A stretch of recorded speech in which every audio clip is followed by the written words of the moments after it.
Chronic lymphocytic leukemia, or CLL, is a rare cancer of the white blood cells, which tends to affect older people. White blood cells are responsible for fighting infections. CLL causes the bone marrow to make too many abnormal white blood cells, or B cells, which block up the system and leave less space for healthy blood cells to develop. Among other symptoms, CLL often leaves patients feeling very tired, bloated, and with a poor immune system, so they are prone to infections. Patients' lymph nodes might be swollen, especially around the neck, and they might also feel short of breath.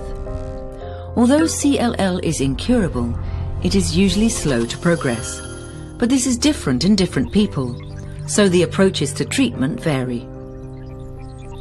Sid is in his 70s and has retired from his job as a plumber, but he's still quite active and especially loves ballroom dancing with his wife Sue. They are pretty good at it. When Sid was diagnosed with CLL, it was not just distressing, it was also confusing, because there wasn't a lot of information about it and how to treat it.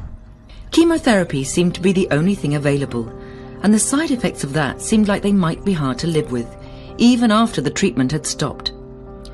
Sid's doctor said they were going to watch and wait to see how the CLL progressed, because at this early stage it did not require treatment straight away. Sid and Sue felt scared, knowing Sid had cancer, but that no treatment would be given immediately.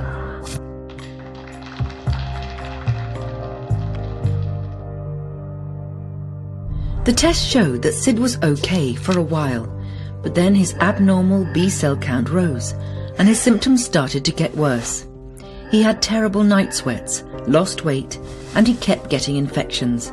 Maybe he would have to start treatment. But Sue had been doing some research, and she got talking to a support group. She heard that there were new targeted medications available, and even stem cell transplant treatments.